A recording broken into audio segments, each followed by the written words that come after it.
بسم اللہ الرحمن الرحیم۔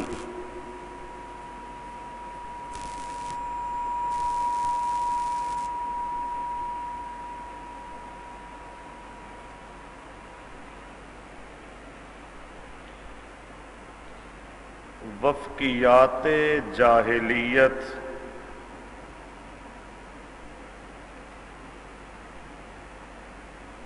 میں باب اول جس کا تعلق عقائد کے ساتھ تھا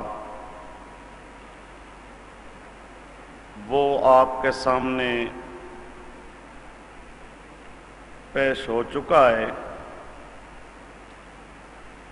کہ توحید کے 2.5 درجوں میں مشرکین مکہ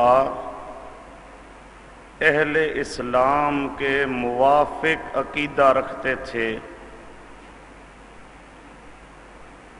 اسی طرح تقدیر کے بھی قائل تھے۔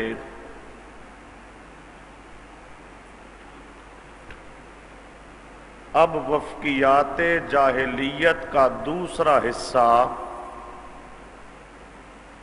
جس کا تعلق ہے مشرکین مکہ کے اعمال اور اخلاق کے ساتھ۔ مشرکین مکہ کے وہ اعمال اور وہ اخلاق جو اسلام کے ساتھ مطابقت رکھتے ہیں، اسلام نے بھی ان کو برقرار رکھا ہے، بے عین ہی برقرار رکھا ہے یا کچھ ترمیم کر کے برقرار رکھا، لیکن اسلام نے بھی ان چیزوں کو برقرار رکھا ہے۔ اب ان اعمال اور اخلاق کا آپ کے سامنے ذکر ہوگا۔ اعمال میں سب سے پہلا نمبر ہے نماز کا۔ مشرکین مکہ نماز پڑھا کرتے تھے۔ نماز کے مسئلہ میں پیغمبر کریم صلی اللہ علیہ وسلم کے ساتھ مشرکین کا اختلاف نہیں تھا۔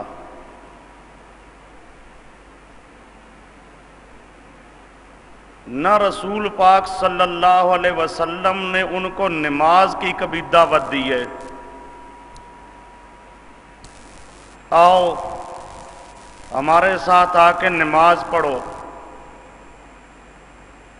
مشرکوں کو نماز کی دعوت دینا یہ پیغمبر کریم کا طریقہ نہیں ہے۔ مشرکوں کو توحید کی دعوت دینا پیغمبر کریم کا طریقہ ہے۔ مشرکین عرب نماز پڑھا کرتے تھے۔ نماز کے مسئلے میں اہل اسلام کے ساتھ اختلاف نہیں تھا، نہ مسلمانوں نے مشرکوں کو کبھی نماز کی دعوت دی تھی۔ بات کو سمجھو، آج اگر کوئی آدمی نماز کی دعوت دیتا ہے مشرکوں کو اور پھر کہتا ہے کہ میں نبی پاک کے طریقے کے مطابق تبلیغ کر رہا ہوں، تو یہ پیغمبر کریم کے طریقے کے مطابق تبلیغ نہیں ہے۔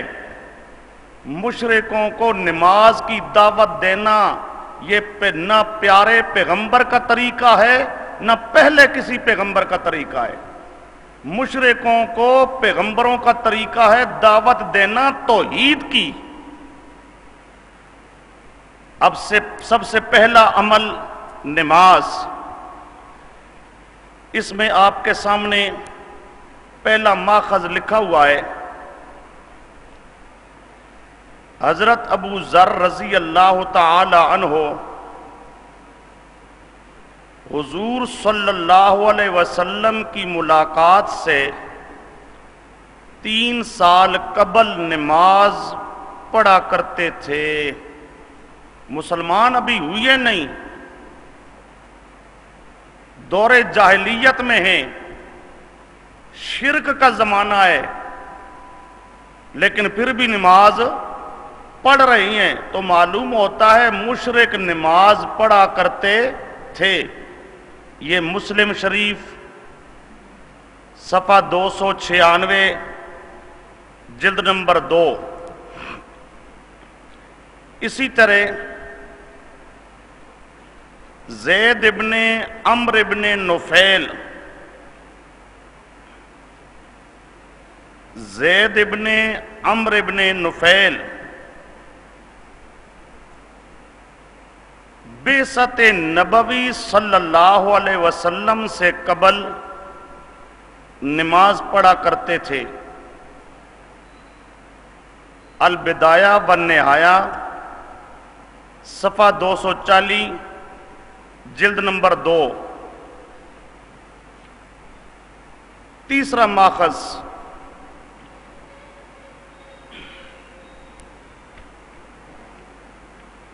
فَوَيْلٌ لِّلْمُصَلِّينَ الَّذِينَ هُمْ عَنْ صَلَاتِهِمْ سَاهُونَ،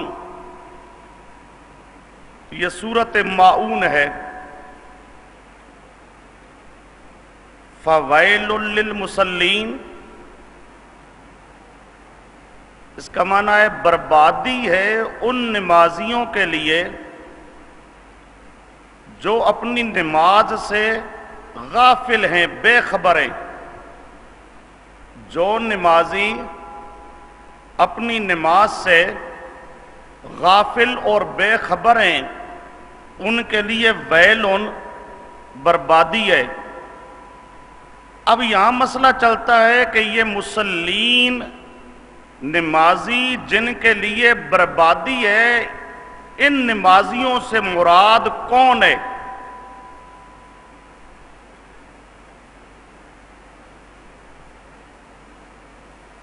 اب اگر یہ صورت ہوتی مدنی تو مدینہ میں تو منافق موجود تھے، آدمی کہہ سکتا تھا کہ منافق جو نمازی تھے ان کے بارے میں اللہ پاک کہہ رہا ہے کہ ان کے لیے بربادی ہے، چونکہ وہ نماز سے بالکل بے خبر تھے، سستی سے نمازیں پڑھا کرتے تھے۔ لیکن یہ سورت مدنی نہیں ہے، سورت ماعون، یہ سورت ہے مکی، اور مکہ کے اندر جو مسلمان تھے تو پکے مسلمان تھے، جو مشرک تھے تو پکے مشرک تھے۔ یہ درمیان والی پارٹی جی ادھر بھی تھے ادھر بھی، یہ بھی راضی تھے وہ بھی راضی، ہر ایک کو راضی رکھا جائے، مداہنین کی جماعت، یہ نرم نرم انداز اختیار کرنے والے، یہ مکہ میں کوئی نہیں تھے۔ مکہ میں تو جو لا الہ الا اللہ صرف زبان سے پڑھتا اس کی خیر نہیں ہوتی تھی، اس لیے وہی پڑھتا تھا جو پکا مومن ہوتا تھا۔ تو وہاں یا پکے مومن اور یا پکے مشرک۔ اب جو پکے مومن تھے صحابہ کرام، ان کی تو اللہ تعریف کرتا ہے کہ قد افلح المومنون الذین هم فی صلاتهم خاشعون۔ یہ صحابہ کرام پکے مومن، ان کا تو حال یہ ہے کہ یہ نماز بڑی عاجزی کے ساتھ، سکون کے ساتھ، بڑی توجہ کے ساتھ نماز پڑھتے ہیں۔ تو اب ان کو تو یہ نہیں کہا جا رہا کہ فویلون، ان کی نماز تو بربادی والی نماز نہیں ہے۔ صحابہ کرام جو خشوع خضوع کرنے والے ہیں، اب وہ تو یہاں مراد نہیں ہو سکتے۔ پھر اس آیت کریمہ میں اللہ پاک کن کے بارے میں کہہ رہا ہے کہ ان کے لیے بربادی ہے؟ تو پھر ماننا پڑے گا کہ کافر اور مشرک ان کو اللہ کہہ رہا ہے، چونکہ مشرک وہ حقیقت میں نماز سے بے خبر ہے۔ نماز کی حقیقت توحید ہے، اور جو توحید کو مانتا نہیں ہے وہ نماز پڑھتا ہے تو توحید کی حقیقت سے بے خبر، تو نماز سے بے خبر، تو اس کے لیے نماز ویل بربادی ہے۔ تو اس آیت کریمہ سے معلوم ہوا کہ فویل للمصلین، یہاں کافر اور مشرک ان کو کہا جا رہا ہے، اور وہ کافر اور مشرک بھی نماز پڑھا کرتے تھے۔ تو نماز کے مسئلے میں کوئی اختلاف نہیں تھا، نماز تو مشرک بھی پڑھا کرتے تھے۔ یہ آپ کے پاس عبارت لکھی ہے کہ جمہور کے قول کے مطابق یہ سورت مکی ہے، روح المعانی صفحہ 241 جلد نمبر 30۔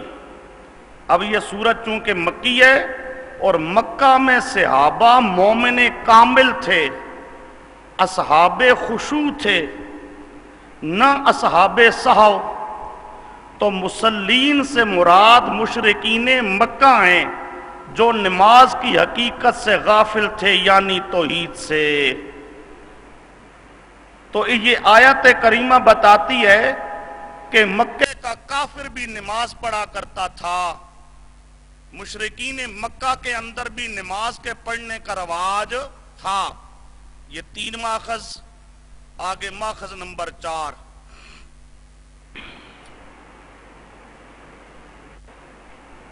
ماخذ نمبر 4،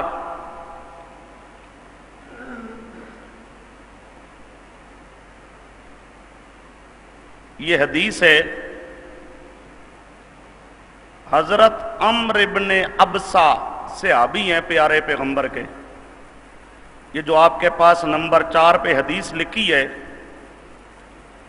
اس حدیث کو بیان کرنے والے صحابی راوی حدیث کے حضرت عمرو ابن ابسہ رضی اللہ تعالیٰ عنہ، وہ فرماتے ہیں کہ رسول پاک صلی اللہ علیہ وسلم نے فرمایا کہ جب سورج طلوع ہو رہا ہو نا صبح کے وقت، تو طلوع کے وقت تم نماز نہ پڑھا کرو، طلوع کے وقت نماز نہ پڑھا کرو۔ کیوں؟ آگے رسول پاک فرماتے ہیں فَإِنَّهَا تَطْلُعُ بَيْنَ قَرْنَيِ الشَّيْطَانِ وَهِيَ السَّاعَةُ صَلَاةُ الْكُفَّارِ۔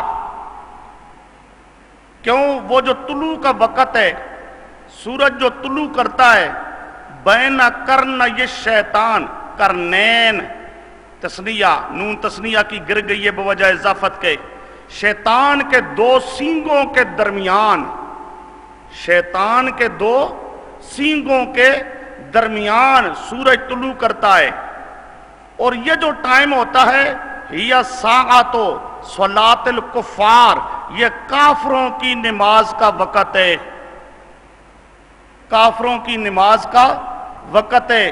تو اس سے معلوم ہوا کہ کافر نماز پڑھا کرتے تھے۔ اب یہ حدیث ہے نسائی شریف کی، نسائی شریف صفحہ 66 جلد نمبر 1، نسائی صفحہ 66 جلد نمبر 1۔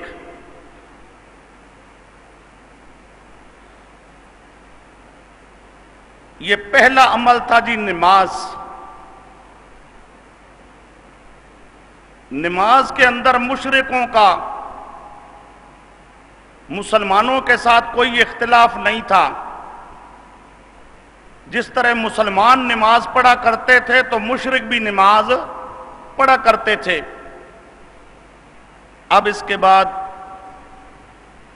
ارکان اسلام میں سے نماز کے بعد ہے رکن روزہ۔ تو روزے کے بارے میں سمجھیے، مشرکین مکہ روزہ بھی رکھتے تھے، روزہ بھی، چنانچہ حدیث کے اندر موجود ہے کہ 10 محرم کا روزہ قریشی رکھا کرتے تھے، 10 محرم کا روزہ۔ اور رسول پاک صلی اللہ علیہ وسلم نبی بننے سے پہلے رسول پاک صلی اللہ علیہ وسلم بھی 10 محرم کا عاشورہ کا روزہ رکھتے تھے. 10 محرم کا عاشورہ کا روزہ رکھتے تھے. یہ بخاری شریف صفحہ 646 جلد نمبر 2. بخاری شریف صفحہ 646 جلد نمبر 2.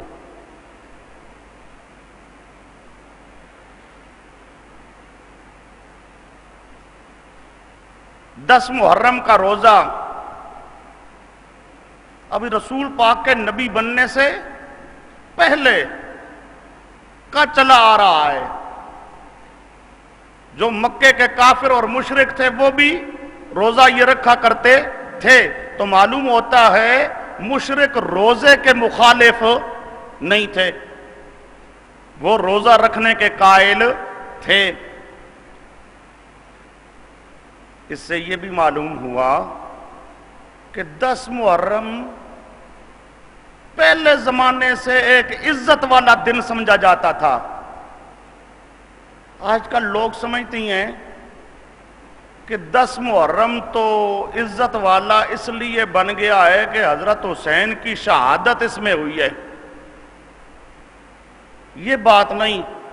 حضرت حسین کی شہادت سے پہلے، بلکہ رسول پاک صلی اللہ علیہ وسلم کی نبوت سے بھی پہلے 10 محرم کو عزت کی نظر سے دیکھا جاتا تھا. لوگ 10 محرم کو روزہ رکھا کرتے تھے.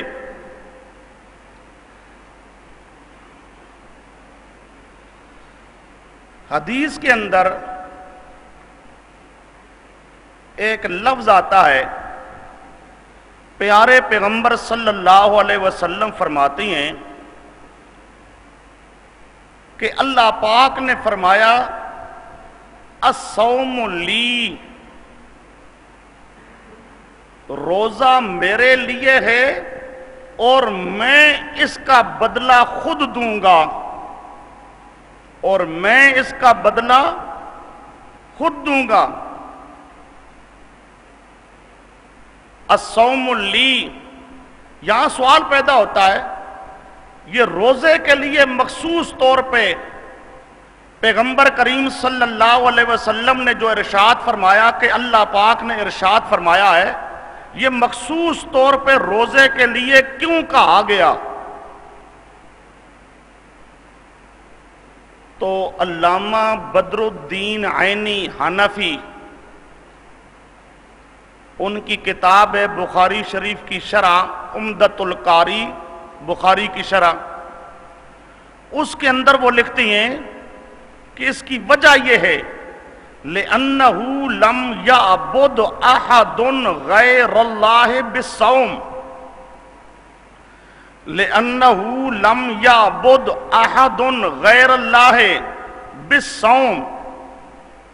روزہ ایسی عبادت ہے کہ غیر اللہ کے نام پہ روزہ کبھی نہیں رکھا گیا.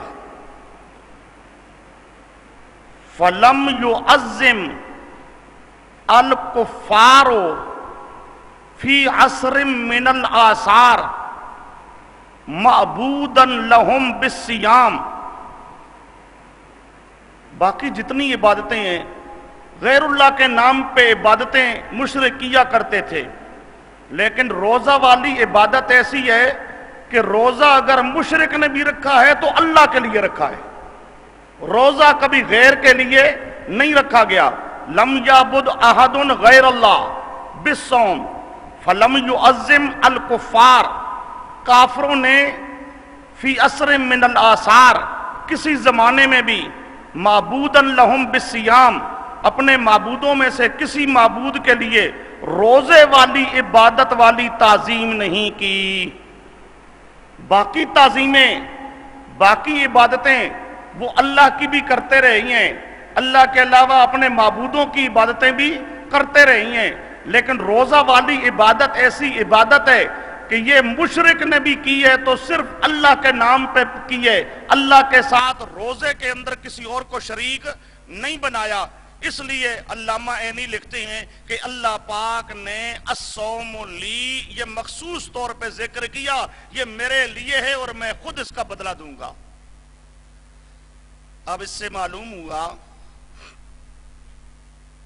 کہ مشرکین روزہ رکھتے تھے، اور روزہ ایسی عبادت ہے کہ روزے والی عبادت میں اللہ کے ساتھ کسی کو شریک بھی نہیں کرتے تھے۔ باقی عبادتوں میں تو اللہ پاک کے ساتھ اوروں کو شریک کر لیتے تھے، لیکن روزے والی عبادت میں اللہ کے ساتھ وہ کسی کو شریک نہیں کرتے تھے۔ آگے آئیے جی، اعتکاف۔ نماز جو اسلام کا رکن ہے، مشرکین اس کے بھی قائل تھے۔ روزہ جو اسلام کا رکن ہے، مشرکین اس کو بھی مانتے تھے۔ اب اعتکاف بیٹھنا